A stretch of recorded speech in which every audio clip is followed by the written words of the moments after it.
here tonight, College Financial Aid Night. My name is Matt Mulhern. I'm a college financial aid consultant. Some might say expert. I've been doing this college financial aid planning, helping families navigate the process for about 10 or 11 years now. I've been in it a little bit over a decade.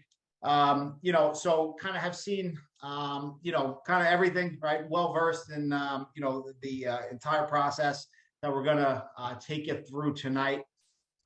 Let me first throw it over to John. So excited here tonight, right? I haven't done a presentation with John in a while.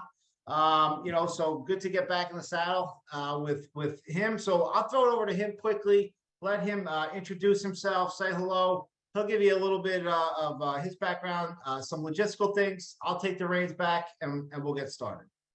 John. Hey, good evening, everybody. Thanks for joining us tonight. We really appreciate you being here. As Matt said, my name is John Munley. I am a certified financial planner. I own my own financial planning firm in some of your backyards in Red Bank, New Jersey, where I am right now.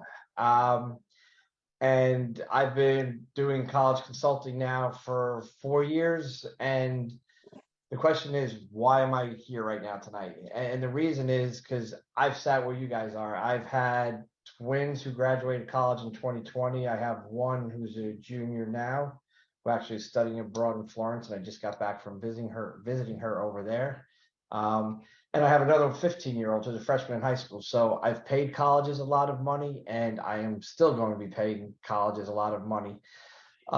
So when I went through it the first time with my twins, there were definitely mistakes that I made that probably would have saved me money.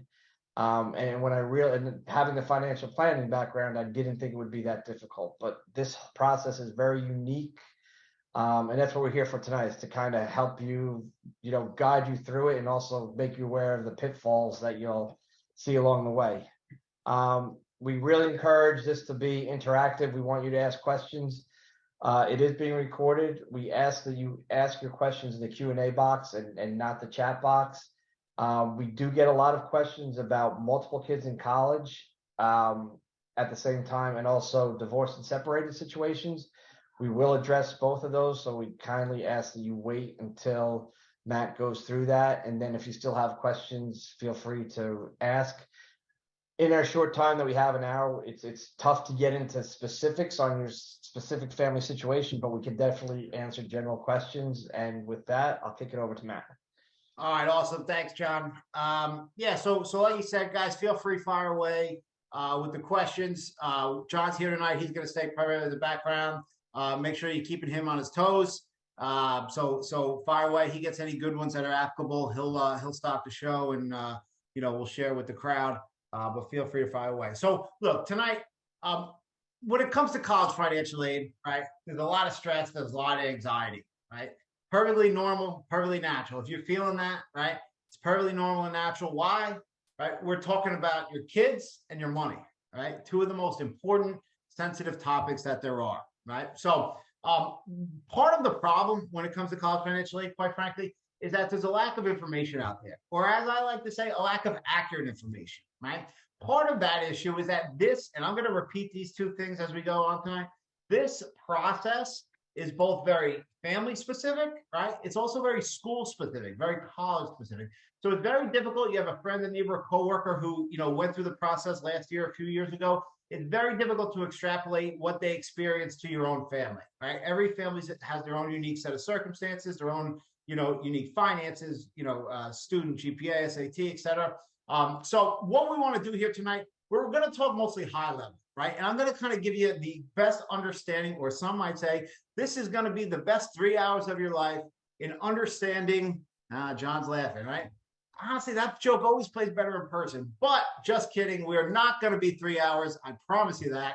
I'm going to tell you an hour, but that's a lie too. We'll be an hour 15, hour 20, promise tops. The Mets are on the West Coast tonight, so we don't have to worry about missing the Met game. But yeah, we'll be about hour 15, right? But what we want to do is give you the best high-level understanding of how the actual process works and how you and your family can tonight, start positioning yourself to navigate this process in the best way possible, right? The last thing I'll kind of say here to the intro, college financial aid doesn't start when you sit down to fill out the FAFSA, right? That is not when it starts really. It starts tonight with understanding how the process works and then using these next 6, 7, 8 months to correctly position your family so you get the best end result, right? Which should be the goal for everyone, best school possible, right? For the best value possible. Let's marry those two things together, right? Different strategy for every family, like we said, because every family is unique. But that's what we want to give you the tools, the resources, the information to do tonight. All right. Okay, so let's get going. Let me pop the screen up. Okay, so I asked mostly class of 24s. Good evening to everybody. All right, love the interaction. All right, so here we are. Start this slideshow. All right, yeah, so again, we're with College Aid Pro, and as you can see, look, there's a college financial aid. There's a college loan crisis in the country, right? A student loan crisis in the country. And, you know, in doing this for a decade, the vast majority of the issue with that is that families just don't understand how the process works, right? So again, that's what we're going to really educate you on. We're going to talk some nuts and bolts in terms of how to actually fill out the financial aid applications. But right now, we're going to talk about high-level strategy and really understanding, you know, how the whole thing works. Okay. All right, so that's me. We didn't have a picture for John. Sorry, John, but that's our info. Feel free to reach out at any time. Okay, so we're getting started here, right? So what is financial aid, right? What is financial aid?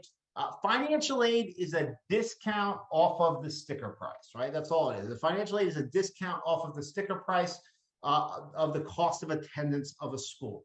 And there's actually 3 different forms of financial aid, right? There's need-based aid, there's merit-based scholarships, and then there is self-help aid, right? Self-help aid. Self-help aid in the third box here.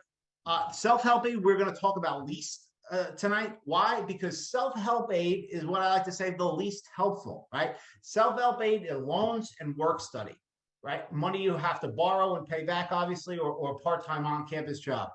Trust me when I tell you, I know a lot of people get stressed out about the loans. Trust me when I tell you, most of you guys are class of 24, even class of 25. The loans will be there, right? As evidenced by the student loan crisis in the country. Borrowing is you know, there are better ways to do it than not, obviously, but borrowing, the loans will be there. And you know, we'll, you know, if you stay with us, we'll give you plenty of resources for that. But what we want to focus on tonight, right? And what you should be focused on for the next 6, 7, 8 months, right? Is lowering your cost, right? You want to get your cost down as much as humanly possible. And there's 2 vehicles to do that. These other 2 buckets of aid, right? Need-based aid and merit-based aid. So merit-based aid we'll start with, right? Merit-based aid is kind of intuitive. Everyone kind of gets, everyone kind of understands. Merit-based aid is a merit scholarship, right? Scholarship money. It's all about the student, right? Their SAT, GPA, extracurriculars, you know, if they're an athlete, an artist, a musician, whatever. So merit-based scholarship is a financial incentive to go to a school. The school, you know, your son or daughter, your child applies to a school. The school says, we like this kid, right? We're going to offer them a financial incentive to come to our school, a merit-based scholarship, right? Everyone kind of gets that. Everyone kind of understands that. Now, one caveat or one point of note with merit-based scholarships that you want to be aware of, and I'm sure at least some of you do not know or not aware of, not every school in the country gives merit-based scholarships, right? Namely, the Ivy Leagues, Harvard, Princeton, Yale, Brown, or what they call the NESCAC schools, right? Amherst, Bates, Middlebury, Colby, MIT. It's not a NESCAC, but they don't give merit-based aid. You can't get a merit-based scholarship to an Ivy League school. They don't exist, right? So some schools primarily lean into the other type of aid, what they call need-based financial aid, right? Need-based financial aid. And these 2 are really opposites. We told you merit-based aid is all about the student. Need-based aid is all about the family's financial profile, right? Income, assets, number of people in the household, et cetera, right? Need-based aid, all about the family. So we say, okay, Matt, we get merit-based, my son, daughter, child, they apply to a school that the school says, we like this kid, they give us a merit scholarship, we get that. How about need-based aid, right? How do I know, 1, you know, if I'm going to qualify for need-based aid, and then 2, if I am going to qualify for need-based aid, you know, how did the school determine that, right? So we're going to spend the next couple slides really helping you understand need-based aid. And let me start here. Before, you know, some of you guys tune out and say, well, I'm not going to get any need-based aid. Again, I've been doing this for a long time. Many families just off the bat automatically disqualify themselves from need-based aid. And here's one of the reasons, because need-based financial aid, right, is not binary. What does that mean?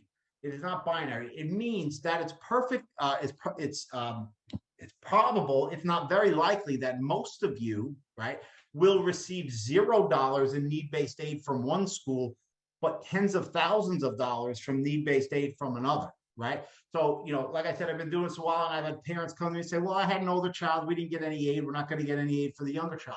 But I'm going to say this over and over. This is a very school-specific process, right? So what school you apply to has a huge determinant whether you will receive need-based aid or not, right? So again, need-based aid is not binary.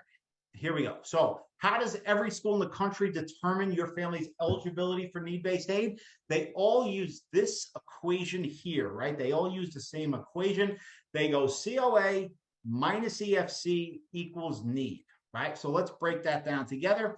So the COA is the sticker price, right? Cost of attendance, that big scary sticker price, room, board, tuition, fees, your all-in cost. $40,000, $60,000, $80,000. Some schools all-in cost upwards of $90,000, right? So that COA is the big scary sticker price. They then subtract what's called your EFC, right? EFC. The EFC stands for the expected family contribution, right? The expected family contribution. It's basically the minimum amount that these schools expect you to be able to pay. Guys, so it's an actual dollar amount that is assigned to your family, right? If you walk away tonight understanding only two things. One, yeah, that guy in the Zoom, yeah, he kind of talked a little funny, but he was pretty good, kind of funny. That's obviously one. Two, right, the second biggest thing that I want to make sure everyone walks away understanding tonight is the EFC. That's how important it is. The expected family contribution. For most families, pretty much every family, this EFC number, high, low, in the middle, this is going to be, understanding this number is going to dictate your best strategy to finding value during the college process, right? So you want to know what this is. So basically, it's the minimum amount that a school expects you to be able to pay, right? So the school takes their cost of attendance, they subtract your family's EFC, and then that equals your eligibility for need-based financial aid, right? Your eligibility for need-based financial aid. And we say, not that you're going to get that need-based financial aid, right? We say you're eligible for. Why? Because, just because you're eligible for aid doesn't mean you're necessarily going to get that, right? Why? Because, like I've been saying, every college is their own business, and they are absolutely businesses. Every college is their own business, and they all do business differently, right? Some colleges meet need-based aid at 100%. So every dollar you're eligible for need-based financial aid, the school gives you in grant money, right? Other colleges, they don't give any need-based financial aid. Cough, cough, Penn State, right? They basically say, go take a loan, right? They don't meet any need-based financial aid, and then everywhere in between, right? So again, the need-based financial aid equation is one, very family-specific, right? What's your family's EFC? And then two, very school-specific, how does that school meet need-based financial aid, right? So again, regardless of where you are in the financial spectrum, you want to understand your EFC, because that at almost every school is going to dictate how much money you get at that particular school, right? So if you have any EFC questions or the calculation, hopefully now you understand, obviously, the importance. If you're not sure, fire away at John. Make sure you didn't fall asleep yet. And so, but if you begin to understand, what's that? If you begin to understand this need-based equation, you begin to understand, how important the EFC is. Now, like I said, I've been doing these presentations for a while, and this is always kind of our lead-off slide. And inevitably, the two questions that would come out of this slide, right, dating back 10, 11 years ago up until today, are two, right? One, how do I know what my EFC is, right? How do I figure out my EFC? And then two, how do I know how colleges do business, right? How am I supposed to know that Columbia meets 100% of need-based financial aid and Penn State meets 0% of need-based financial aid? Well, that answer to those two questions was the impetus of us basically creating this software, right? The MyCap software. And I'm not pushing MyCap on anybody, but this is basically the best tool that exists. And when you register tonight, you're able to create a free account, and feel free to do so now. Later, if you don't want to, that's fine too. But what this does is show you, and you can do it tonight. You can right now today start to understand what your family's EFC is going to be, right? 6-8 months in advance of ever filling out a financial aid application. And then the schools that you're interested in, how can you can start to understand how they do business. What are they going to give you, right? So I'm going to show you a sample version of that in a second, but let me just do it verbally. Let me give you an example, right, of the need-based financial aid equation and how schools operate differently, right? So I'm going to start with Columbia, right? A big Ivy League with this New York City school with the scary sticker price. It's more, but let's call it $80,000 to make the numbers round, right? So they're all in cost, sticker price $80,000. My family's EFC, let's call it, 30,000, right? My family's EFC is 30,000. So Columbia goes 80 minus 30. So at Columbia, my family's eligible for $50,000 in need-based financial aid, right? We're eligible for $50,000. Columbia meets 100% of need-based aid. They are going to give you $50,000 in grant money. They're going to give you every dime in grant money, right? Why? Because they meet 100% of need-based aid. Now, I told you they don't give any merit scholarship. So all of their resources go towards meeting need-based financial aid. So they meet 100% of need-based financial aid. So in this scenario, for this family, Columbia, the $80,000 school would cost this family $30,000 per year, right? They pay their EFC. However, not every school does business like that, right? So let's take Penn State. And again, listen, this is not to vilify Penn State. Great school. Just ask anybody who ever went there. But they do business completely differently, right? So the sticker price of Penn State, right? Out of state, all in cost about $60,000. So you take 60,000. Again, my EFC is the same, 30,000. You have to. Are you supposed to be showing the software now? No, not yet. Okay. I'll get to the software in a second. But thank you. I usually forget to change my shares, so thanks for the heads up. So Penn State, $60,000, right? I'm going to explain it verbally and then visually.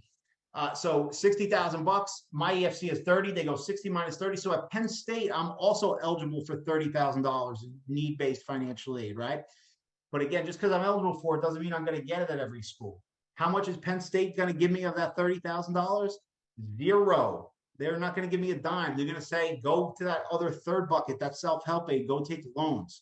So not only at Penn State are you going to be responsible for the $30,000 of your EFC, you're going to be responsible for the $30,000 of aid that they don't meet, right? And listen, this is just how they do business, right? It's just the reality of how they do business, right? So again, you want to start to understand, one, what your EFC is, and two, the different schools you're interested in. How do they do business? So now I'm going to go back and I'm going to share the software. Where's that? Somewhere, who knows?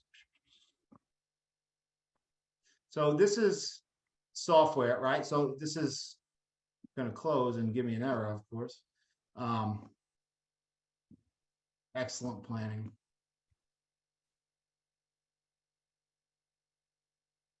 All right, so this software is going to show me in a second. Here we go. It's going to show me my family's EFC, right? Again, hypothetical family. So I input my family income, assets, etc. And so up here do you actually have 3 different types of EFCs? I'll dive into that in a later slide.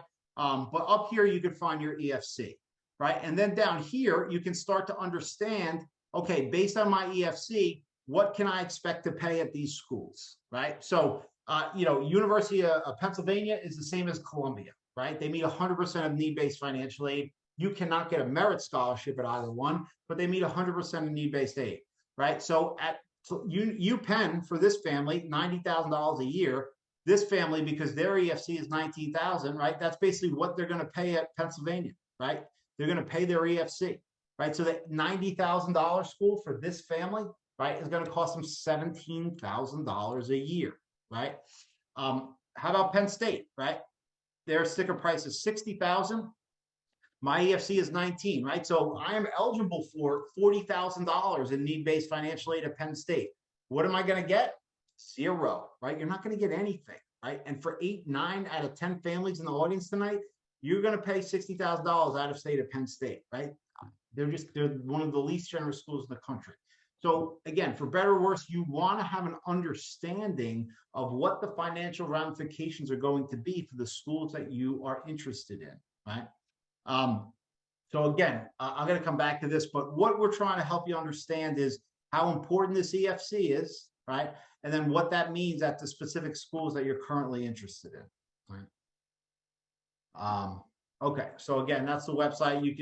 You got a link, and feel free to go ahead and create a free account. Again, if you don't want to, you certainly don't have to.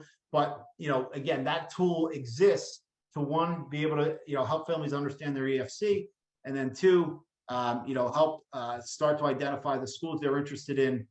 How do they do business, right? So what's next? If we start to understand then the need-based financial aid equation, right? We start to understand the lower we get our EFC, right, the more money we're going to be eligible for, right? So everyone ideally wants to get their EFC as low as possible, right? What do we need to know about doing that? What are some of the common mistakes that we see every year, unfortunately, right, that people make when they go to fill out their financial aid applications?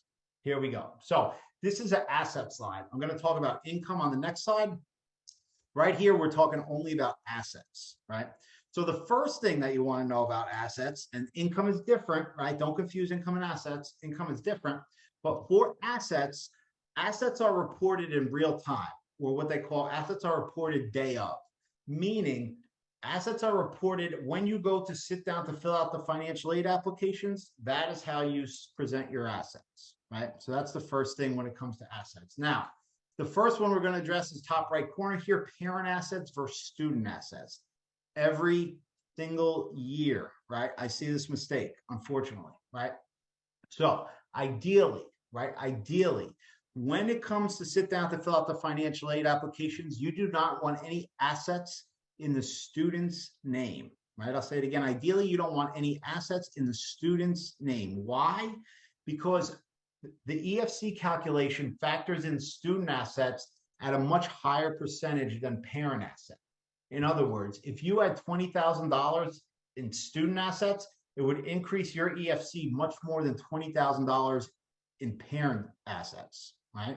Now, here's the thing. Most times you don't have to do anything, right? 9 times out of 10, your son, daughter, child has a checking or savings account, 5, 10, 15, 20, 30,000 bucks, birthdays, summer jobs, bar mitzvahs, whatever, saved up.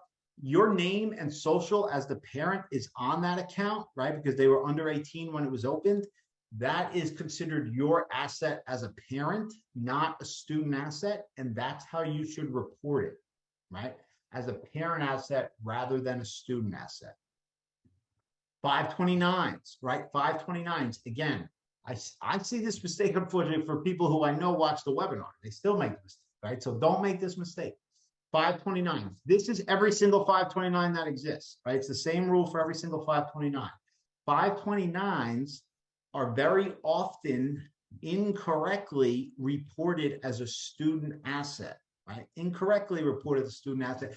And I kind of get it. It's intuitive. You say, okay, it's being used for the student's education. They are the beneficiary, but you are filling out the form incorrectly, one, and more importantly, if you report a 529 as a student asset, you are inadvertently increasing your own EFC, right?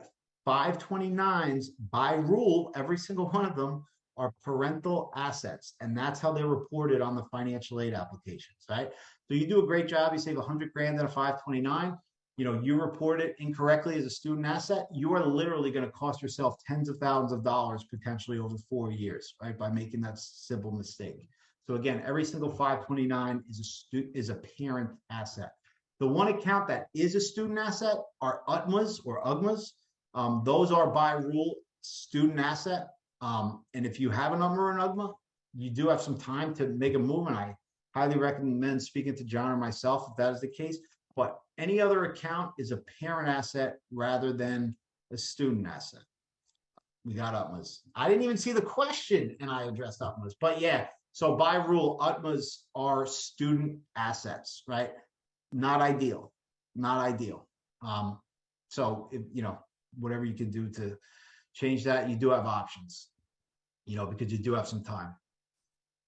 Okay, so that's kind of the first thing. The second one here, we're going top left corner. What's an asset, right? What's an asset? So basically everything but, right? Oh, okay. Let me tackle this one. Good question, Ralph. Grandparent 529s. Okay, grandparent 529s, and we're going to talk about the FAFSA rule changes coming. Grandparent 529s basically are now completely off the table, right? So if the 529 is in a grandparent's name, it's in an ideal spot. Here's why. Because when you, and this was the same before the changes, when you report your assets on the financial aid applications, you only report your assets as a parent, right? A grandparent's 529, it's their asset, not yours as a parent, right?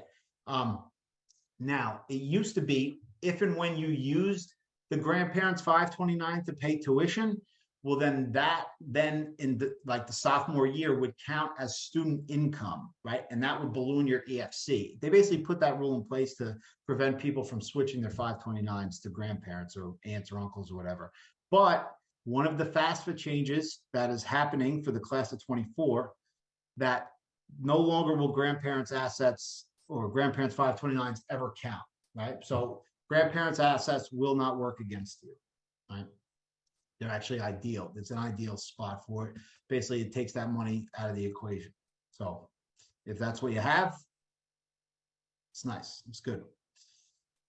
Okay, so what's an asset, right? Suzanne, what's an UTMA? If you don't know what it is, then don't worry about it. it's another version of a 529, but it's reported as a student asset. It's just a savings account, right? Okay, what's an asset, right? What's an asset? So this is everything but, right? Everything but money in a qualified retirement account counts, right? So anything in a qualified retirement account, 401k, 403b, Roth IRA, 457, does not go on the FAFSA, right? Does not count for financial aid purposes, will not factor into your EFC, right? Everything else does, right? Stocks, bonds, checking, savings. We'll talk about houses in a minute, but anything else that you have kind of liquid is a part of the EFC calculation. Retirement accounts are not, right? Which usually is a pretty good thing for most people. So retirement accounts are not a factor into the EFC. How about debt, right? Is debt considered? The short answer is no, right? You have, consumer debt, credit card debt. You say, Matt, I have 2 car payments. Matt, we live in, New Jersey, the Northeast, the tri-state area. It's the most expensive part of the country. The cost of living is through the roof. Our property taxes are through the roof. Unfortunately, none of that counts. None of that's factored in, right? It is what it is. No school is going to address your award, based on any of those factors. However, if you do have some mitigating factors that you would like the school to be aware of, some things they will take into account. And so let me first start by saying the financial aid applications, or if anyone's ever done one before, it's just numbers, right? It's very black and white. It's just numbers. They don't ask for circumstance or context or anything of that nature, just numbers. So if you do have some mitigating circumstance you want a school to be aware of, it's up to you to go and speak to each individual financial aid office and let them know. So things they will take into account, right? If you have, I just recently, I had a family with a special needs child with significant expenses related to that. If you care for an elderly parent, unfortunately, if one of the parents gets sick, I have a client whose, dad has cancer, right? So things of that nature. Those are some that there's nowhere to put that on the FAFSA, right? But if that is the case, you can go and talk to the school about that. But kind of consumer debt, as they call it, no school, or cost of living, no school in the country is going to consider any of that, right? And then we get to houses, right? Now we get to houses. So 529s we usually have a problem with. So houses are usually even more so, right? No. So, okay. So houses, this is a little confusing. So if you own your own home, and particularly if you're applying to private schools, right? If you're applying to private schools, pay attention here, right? So there's 2 main financial aid applications that exist. There's the FAFSA, right? That most of you have probably heard of, and some of you I'm sure have done. The FAFSA does not ask about your house, right? Your primary residence, the FAFSA doesn't ask about it. It's irrelevant. It's off the table. Okay. So if you're only required to submit the FAFSA to apply for financial aid, your house will not come into play. However, right? There's always a however. However, there's 200 private schools in the country. It's kind of the name brand private schools, right? The UPenns, the Drexels, the Villanovas, the Columbias, the NYUs, the Boston universities. There's 200 private schools in the country that, in addition to the FAFSA, they also require another financial aid application called the CSS profile. And there's a slide on it in a little bit. The CSS profile is much more in depth, right? And one of the major differences between the FAFSA and the CSS profile, where I told you the FAFSA doesn't ask about your house, the CSS profile does, right? And so what they're going to ask about, they're going to ask you 4 questions related to your primary residence: the year you bought it, how much you paid for it, right? And then the 2 key ones are how much is it worth today and how much do you owe on it, right? So what they are looking at in your primary residence is the amount of equity, right? Equity is the difference between what your house is worth and how much you owe on it, right? The difference is the equity. So hypothetically, I'm applying to University of Miami or Villanova or Drexel, right? Boston College. I'm going to have to fill out the CSS profile. They're going to ask for my house. My house is worth $500,000. I owe $200,000 on it. I have $300,000 in home equity, right? These private schools, and I know it's not fair, I get it, but they treat this home equity the same way as any other asset, right? As the same as a 529, the same as cash, right? They treat it just the same as an asset, and I get it. It's not fair, especially in this part of the country, especially in recent years with real estate values, kind of in real world, it's great that they're going up. In financial aid world, it's not, right? But look, these schools are businesses, right? And so, they get to set their rules. So they use home equity, right? Now, how can we mitigate that to some degree? We subscribe to what we call the IRS quick sale rule, or IRS quick sale value. And it's an actual rule in the tax code, which states that if you had to turn around and sell your house tomorrow under duress for whatever reason, that you may not receive fair market value, right? You may receive 20% less on your house, right? So, we subscribe to using that valuation for your home. So going back to my hypothetical, my home is worth $500,000. I'm going to use this IRS quick sale rule. Now I'm going to say it's worth $400,000, right? And so instead of $300,000 in equity, I only show $200,000 in equity, right? Again, that might not seem like a lot, but that is thousands of dollars per year at a school like UPenn or Drexel or Miami or Columbia, any school that requires a CSS. That's a significant difference in your EFC, right? And again, why do we want to show less equity? Because we want to reduce the EFC as much as possible, right? That's the name of the game. If you have any other real estate, second home, investment property, again, like you collect rent or on Airbnb or whatever, 12-month rental, they're not concerned with the income that you generate from that, right? That's factored into your tax return and your income figures. They're looking at home equity on any piece of real estate. So you could use this quick sale value for any piece of real estate that you want, right? So again, FAFSA, your house doesn't matter. CSS profile, they want to know about the home equity, right? So that's that. John, we good? Any questions there? So that's kind of the asset section. Nope, we're all good. All right, awesome.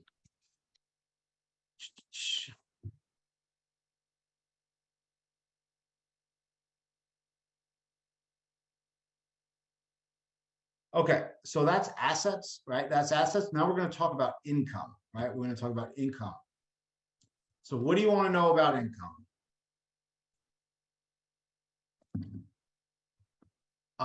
Income, right? So the first thing that you want to know about income is what we call your base income year, right? Your base income year is the tax year that they're going to use to determine your eligibility for need-based financial aid, right? It's always 2 years behind. So if you're class of 2024, right? I know most of you are probably 24, but we have some 25s, but class of 2024, they're going to use your 2022 tax return, right? I know we have some class of 25s in the audience. They're going to use, you are right now in the middle of your base income year, right? They're going to use your 2023 tax returns, right? For some people, it is what it is. Your W-2, it doesn't matter. But if you have any control over your income, kind of intuitively, the lower your income, the lower your EFC is going to be, right? So, kind of the lower the better as far as, the EFC is concerned, your eligibility for aid. You don't get a choice, right? You have to use 22 if you're class of 24. If for whatever reason 22 is an aberration, you will, or not you will, but you do have the ability to appeal, right? And basically say 22 is an aberration, for whatever reason, and explain your story. But you have to fill out the applications with the tax year that's required, right? For better or worse. Some people that works in their favor, some it doesn't, but you have to use the tax year that's required, right? So that's the base income year. The income that they use, right? The income is line 11 on your tax return, right? On your 22 tax return, you look at line 11. It's called the AGI, or adjusted gross income. That's the tax year that is being used, right? So that's your key income figure. And then you have what's called a student income allowance, right? A student income allowance. Don't confuse student income allowance with student assets. If the student shows anything in assets, that counts to your EFC, right? And again, we don't want that. But the students have an income allowance. So tax year 2022, your student had, a part-time job or whatever the case may be. As long as they made less than $7,000, it won't count against you, right? It won't be a factor in your EFC. Once you cross that $7,000 mark in student income, then it starts to count to a significant degree, right? So they're just something to be aware of. And then, yes, you do need to file the financial aid applications every year, right? You do need to file the financial aid applications every year, and it follows the same schedule, right? So class of 24, your freshman year is going to be 22, sophomore year 23, junior year 24, etc. Right? Now, a little inside baseball here. Yes, you have to fill out the financial aid forms every year, but it's imperative that you maximize the amount of aid you receive freshman year, right? Why? Because the schools have budgets too, and that freshman year basically sets your baseline. So say, UPenn gives my family $50,000 in grant money, right? They say, we expect to give the Mulhern family $50,000 next year, right? And for 3 years.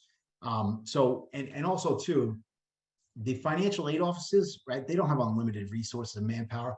All of their focus and attention goes to applying students, right? So most times, unless you had a major drastic change, you're basically going to get what you got the previous year, right? Again, listen, they absolutely can and will adjust awards upwards or downwards, but it's imperative that you maximize the amount of aid that you receive freshman year, right? Very important, because again, that basically sets your baseline, right?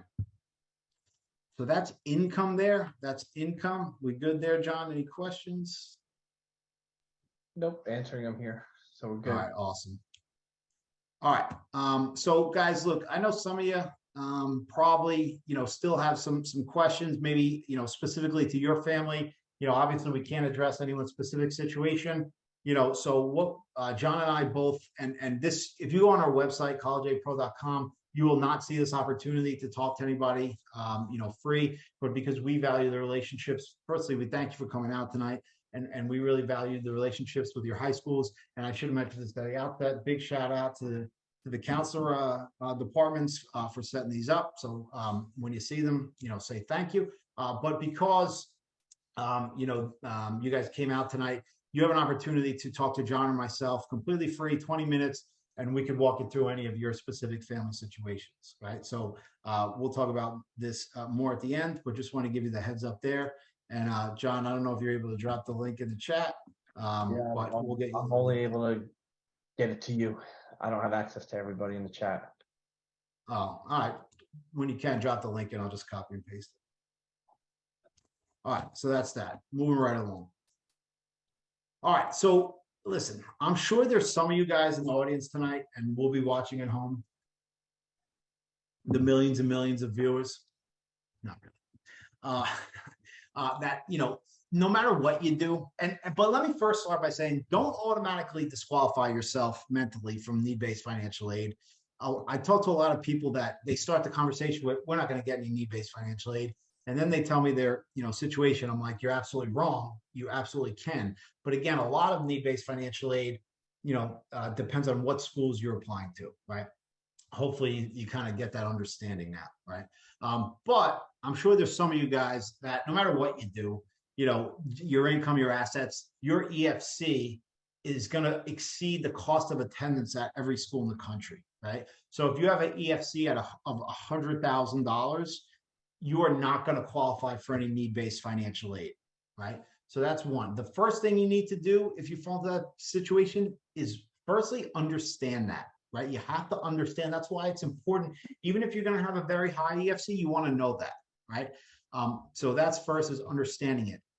And then secondly, you have to understand your school list becomes even more important, right? Because there are a lot of schools, and namely, you can see here the Ivy Leagues, the NESCAC schools, the MITs of the world.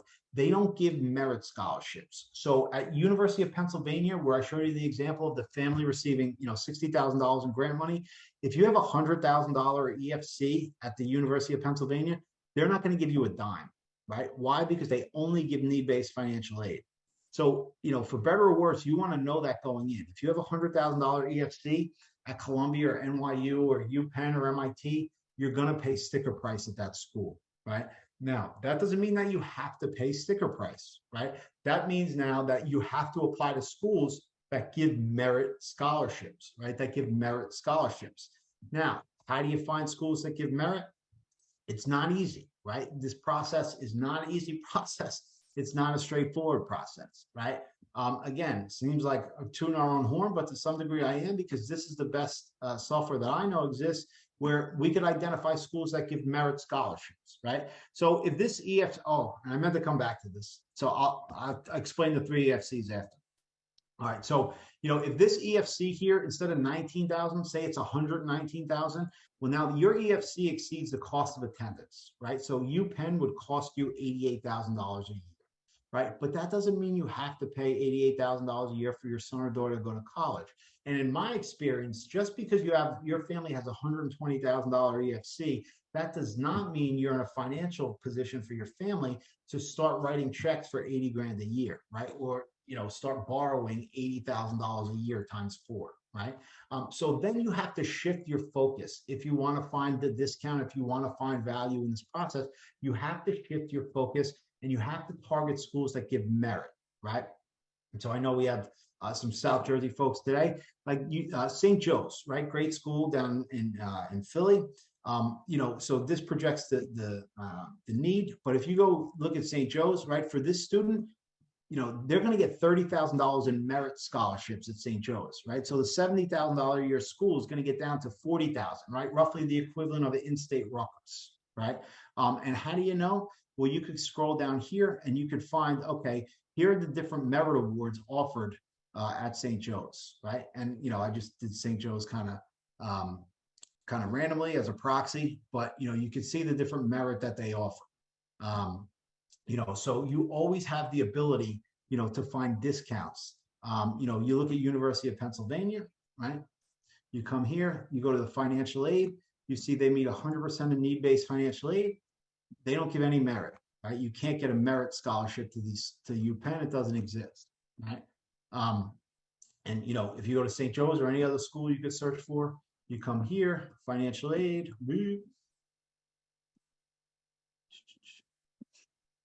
right? They give merit to a quarter of their admitted students, which is pretty high, right? So very strong likelihood for your student to get a merit award at St. Joe's, right? So, again, if you have a very high EFC, you have to, one, understand it, identify it, and then search for schools that give merit, right? The other type of schools you want to look at are what we call value schools, right? Maybe your son or daughter, you have your Rutgers, your Rowans, and you basically have the in-state tuition there. But maybe your son or daughter doesn't want to stay in the great state of New Jersey, right? Why would anyone ever leave, right? But they want to go away. I was actually one of those kids, right? I went to the university. I came back to Jersey. I'm in Jersey City, by the way. I didn't mention that. But I went to the University of Florida, right? Go Gators. And the University of Florida was basically a value school, right? A value school meaning, I didn't get any aid there, but the cost of attendance at the time was basically the same as in-state Rutgers, right? Florida State now is, 35, 40,000, basically what you would pay at an in-state Rutgers. So the sticker price of the school, presents a value. And I get what you're saying, right? $40,000 a year, that's such a great value. But $40,000 compared to $80,000 a year, yeah, it is a value, right? Multiply that by 4. That's a lot of money, So, we like to highlight James Madison as well, right? All in cost about $42,000. Great business program down there. And then if you have, a really strong student, and they are looking at the Ivy Leagues, the NESCACs, and you have a very high EFC, where you're looking to pay full sticker price at these type schools, look at public school honors programs, right? I sent a lot of kids over the years to really strong public school honors programs, UMass, South Carolina, Maryland, right? And so not only do you get to the honors programs of these flagship public universities, which come with their own perks, smaller classes, research projects, et cetera, you also almost always get merit money, right? So, I had a kid go to the University of South Carolina. He got what they call an out-of-state offset, meaning he was paying in-state tuition, and it cost him like $20,000 a year, right? Studying international business, tremendous international business down there. Guys, you could always find a discount, right? But for some of you, you're going to find the schools that you're looking at aren't necessarily going to be the ones that offer that discount, right? And I'm not telling you which schools to apply to or which not to, but understand how the schools do business and build a school list that makes sense. Here's the other thing that John and I were just talking about before we jumped on the Zoom. These elite schools too, the competitiveness of them has just become unbelievable, right? Boston University got 80,000 applications. That used to be a school where the acceptance rate was like 30, 35%. This year was like 5%, right? And there's just so many applications. So part of building a school list, even if you're pursuing those high-end schools, build in some, you got to hedge your bets and build in some safety target schools. And if you're going to build in some safety target schools, you might as well have them be the ones that are going to give you money, right? And at the end of the day, what you want to make sure that you do for every family is make sure you have options, right? Both from an admission and academic perspective, but also from a financial perspective, right? Again, the goal being best school possible for the best value possible. Let's put that together. Now, that's a lot easier said than done, and that'll be a different strategy for every family, but that's the goal, right? And John and I are experts at helping families do that. So here's a little bit more about Merit Aid, right? They usually are for 4 years. Essentially, again, what we talked about, Merit Aid is a financial incentive to go to that school. It comes from the admissions office, and it's based on, grades, test scores, sometimes athletics. You're looking at a SCAD or Berklee College of Music, art, music, things of that nature. So different colleges weigh things differently. And then again, what you want to understand is every school does business. Like Penn State, they don't give any merit, right? Or barely any. Penn State gives merit to 5% of their admitted students. There's 40,000 students there. That also includes athletes, right? They barely give any merit, right? Whereas UMass, they give a ton of merit, right? So again, every school is different. They all do business differently.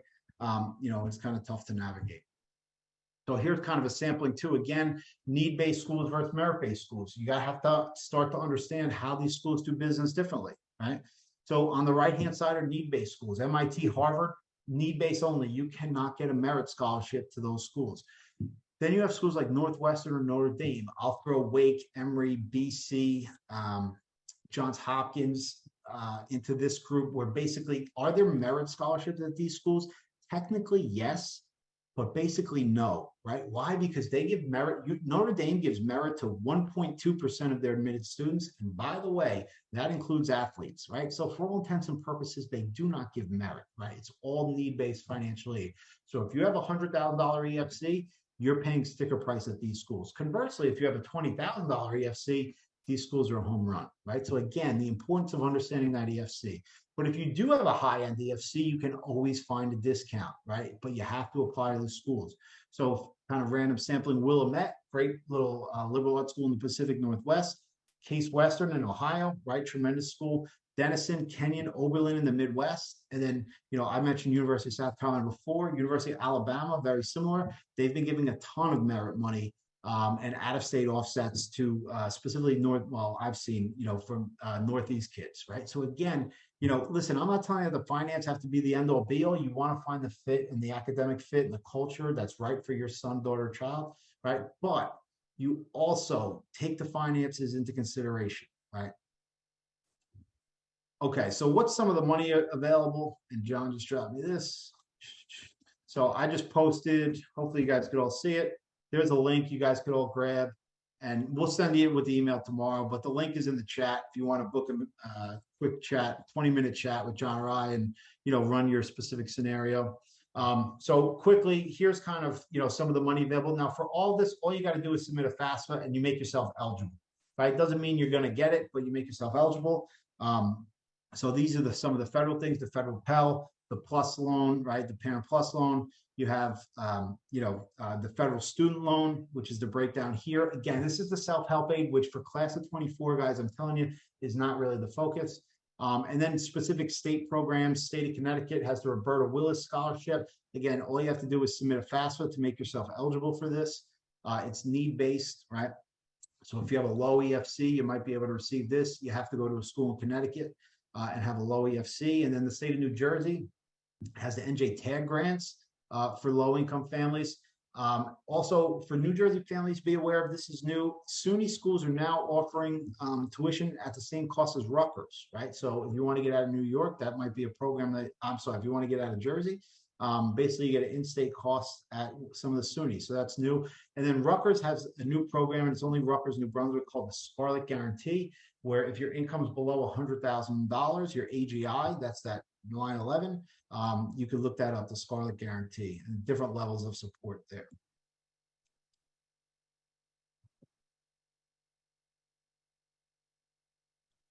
So you probably heard there's some significant changes coming for the class of 2024. And with those significant changes, they have to implement it into the new FAFSA. So we just found out last week where the FAFSA is usually available October 1st. It is not going to be available until December, right? We don't have a date yet, but sometime in December, right? How that's going to work with early decision, we're going to find out. But, and I'll talk about this in the next slide, but deadlines, you got to pay super close attention because they're not going to be your standard November 1st, November 15th deadlines this year because the FAFSA is not going to be available to December. So definitely, we'll have more information as we go through these upcoming months, and definitely by September, if you jump on the Zoom with us again, be aware there. Honestly, I think that's a good thing. It gives you kind of more time, all the September, October back to school stuff, so you kind of have more time and more time to plan, really. What schools you're going to apply to, that's the biggest factor here, right? Okay, so some of the other changes, you can see the pros here. I'm not going to go through them in detail, but one of them I will highlight is untaxed income. You want to change your screen? Still have the software up there.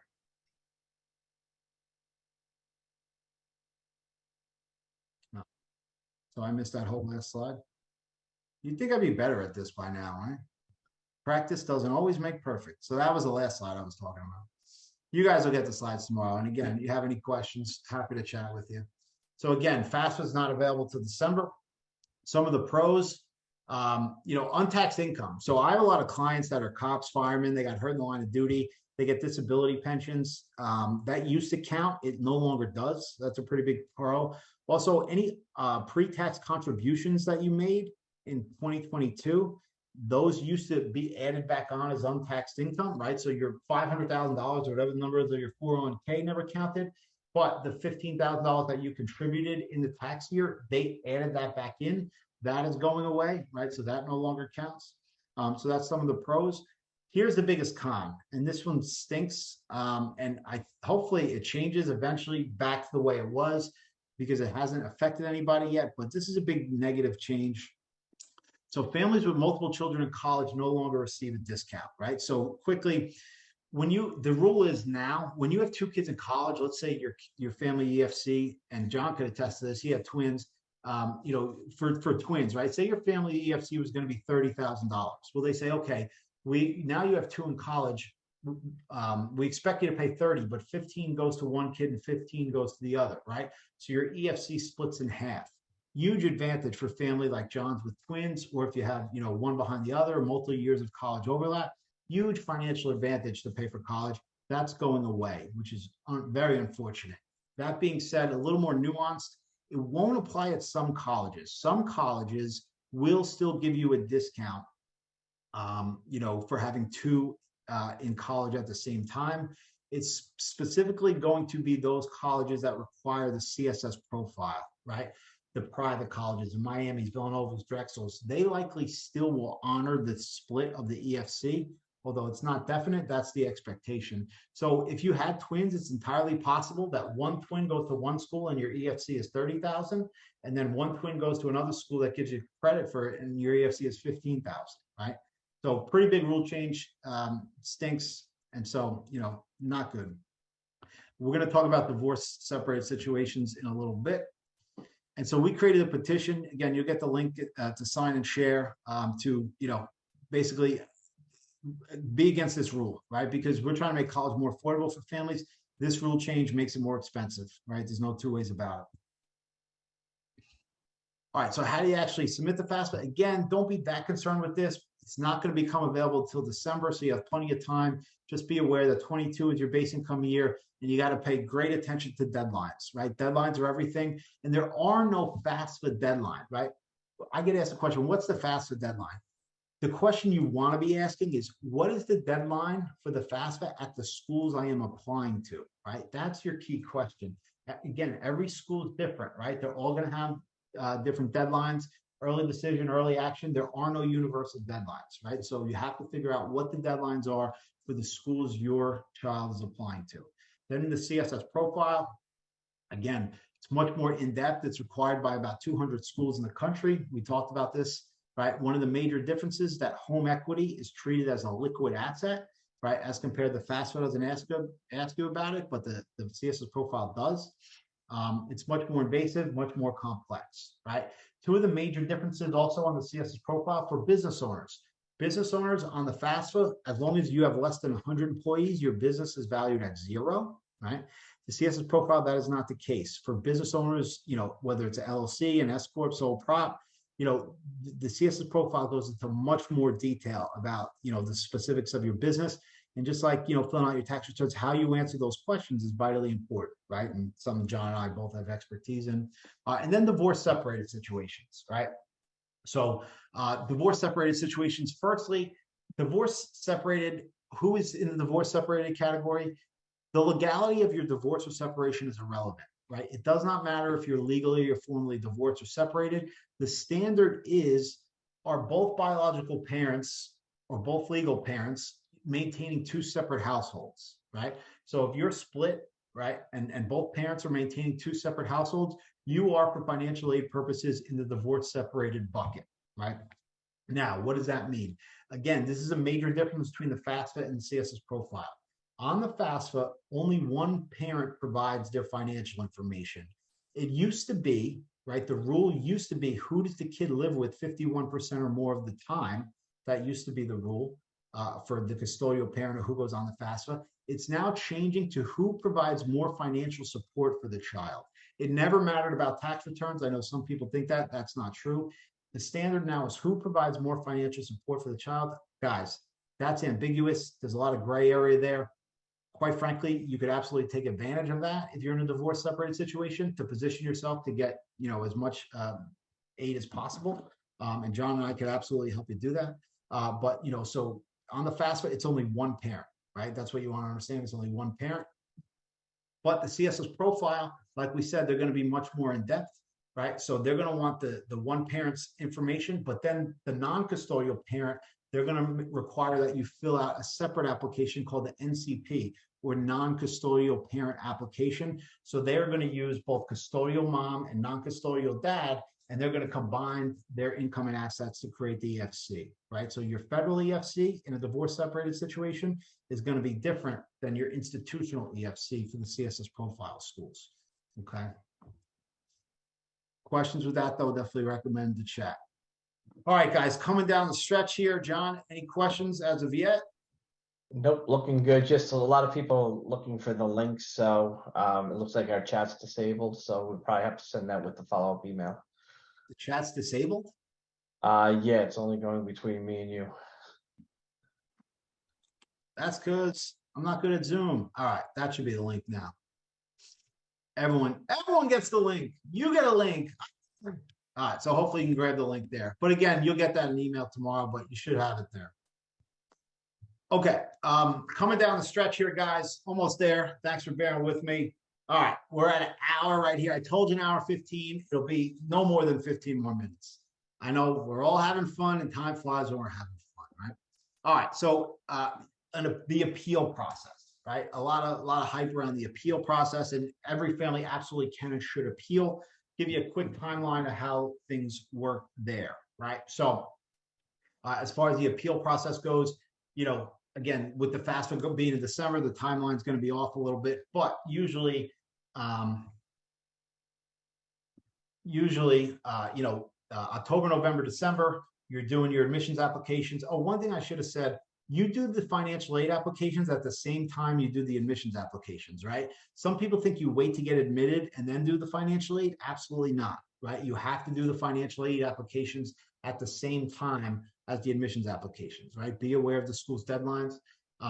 So when you do your admissions applications and financial aid applications, then, December, January, February, March, you start receiving your acceptance letters and your award packages, right? And then by May 1st, kind of the date we're approaching for current seniors, that's kind of the one universal deadline that does exist. You have to, decide where you're going. In between when you get an award and May 1st, you can go back and appeal, right? And it's basically, asking the school for more money, right? And to some degree, it's a negotiation, but never ever use that word, right? They'll never phrase it as negotiation. Don't use that word. But to some degree, that's what it is, right? So the first thing, here's kind of our plan of attack that we've been using successfully for, over 10 years.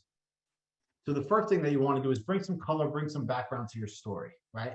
Put a face to a name, I like to call it. If you have any mitigating circumstances that, are not available to be addressed on the financial aid applications, here's your chance to let the school know. Now, there's no one-stop shopping for this. You have to talk to each individual financial aid office, right? The second and third thing is ask for a specific amount and show awards offered by other colleges. This is part of building a smart school list where you want to have schools that compete with each other.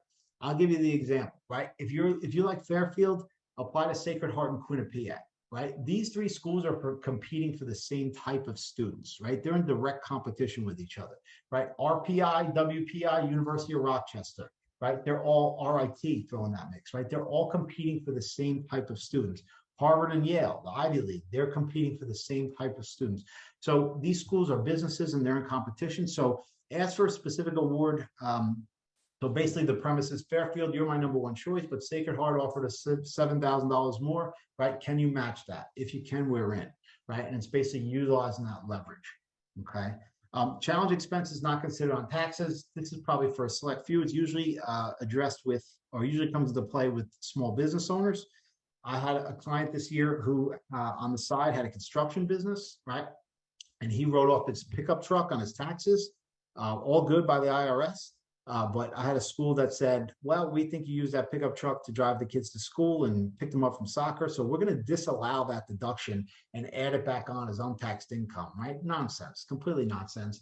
But it increased their EFC pretty dramatically. Thankfully I was involved and, figured that out. But if you didn't know, who would know that, right? So if you specifically have a small business or self-employed or some of that nature, that might be something. If you get an award that you think is short, that might be something to look at. And the last one, be persistent, right? Be persistent. I was just telling John before the Zoom, at Syracuse, I had a divorced family, and basically their award came back and they were looking at paying $50,000 a year. They had some extenuating circumstances, et cetera, et cetera. We appealed, didn't get a great result, got like 3,000 more. Wasn't good enough for this family. They weren't going to be able to go to Syracuse. Long story short, we went back 6, 7, 8 times. We got the vice president of financial aid. He moved the award. It went from 50,000 down to this family paying 25,000, right? Again, that's kind of an anomaly. That's an exception, not a rule. But the point being that we stayed on top of it, and, basically made them, made the story be heard, right? And it, basically allowed this kid to go to Syracuse. Otherwise, it wouldn't have been able to financially. And then part of it is you wanted the student to be involved. It does the school no good to increase an award for a family or a student who's not going to go to their school. So, you really want the student to demonstrate interest and let the school know that that's their top choice, right? One last thing, which I'm going to take out of order, but I do want to go back and show everyone because I didn't. So going back to the software, the 3 different types of EFCs, right? So there's the federal EFC, the institutional EFC, and the consensus EFC. So the federal EFC is based singularly off the FAFSA, right? So you submit the FAFSA and you get this EFC for this family is $19,000, right? Then you have the institutional EFC, which is used by most private schools, right? The reason that this is $19,000 and this is $27,000 is because this institutional EFC takes into account home equity, right? So basically the institutional EFCs are CSS profile schools. So the federal EFC, FAFSA federal, is for the FAFSA only schools. The institutional EFC is used by CSS profile schools.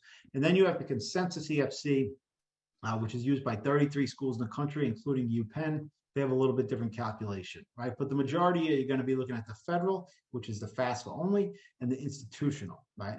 And again, like if you're in a divorce situation, the federal is going to be way different than the institutional, because the federal is only going to be one parent, the institutional is going to be two.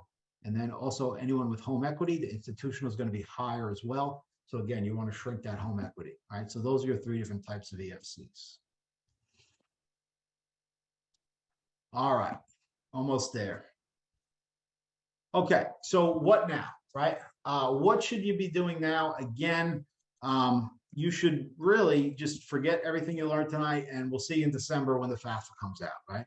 No, the complete opposite of that, right? So right now, hopefully, if we did our job here tonight, you have a much, much better understanding of how the whole financial aid process works, right?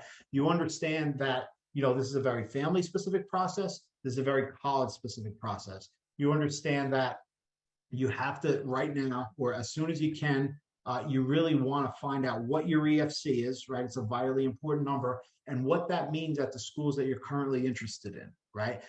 So you can, again, you want to use a net price calculator at a school, you know, that's fine. You have some other resource to utilize, that's fine. Obviously, the MyCap tool is available for all of you.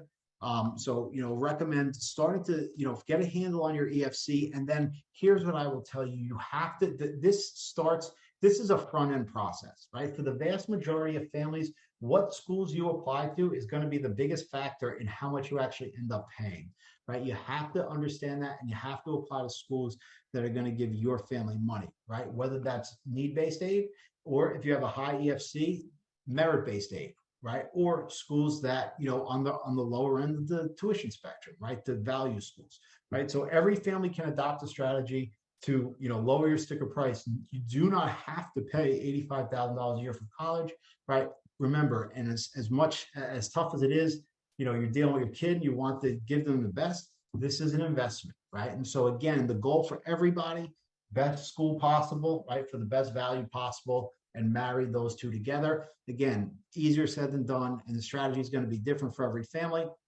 But you know, we have hopefully gave you the understanding of how the process works, you know, give you some resources here. Also, I put the link in the chat, book a call with John and myself. Happy to talk to each and every one of you. Want to discuss your specific situation, you know, what strategies you might be able to adapt, what schools might be the best fit.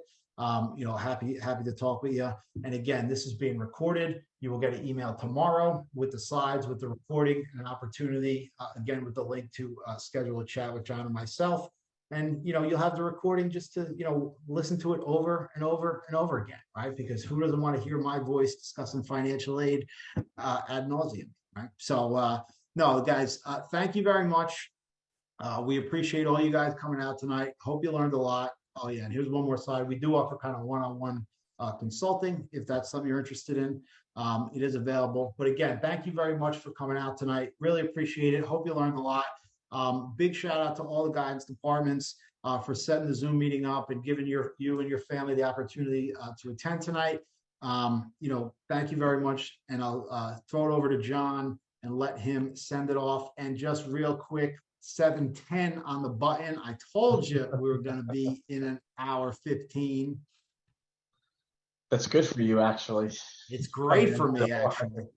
He told less stories than he usually does. Now, thank you for attending, guys. I hope you really you come out of this presentation knowing a lot more about this process than you did going in. Like I said, I've done it with 3 kids, and I have another one on the way. It's definitely doable. It's just educating yourself as much as possible, and then taking it from there. All right, awesome. Guys, thank you very much once again. Appreciate it. One ask I will give you, if you enjoyed it tonight, if you learned a lot, just share that with the guidance department, right? They set this up. So, you know, they obviously always appreciate that good feedback. If you didn't like it, you don't have to share that. No, but no, we appreciate all the feedback. And again, take us up on the opportunity to chat with you. Everyone, be well, be safe. I see the last question here. Yeah, we'll send the recording out tomorrow. As long as you're registered, you get that. Hope to talk to all of you soon. Everybody have a great night. Take care. Bye-bye.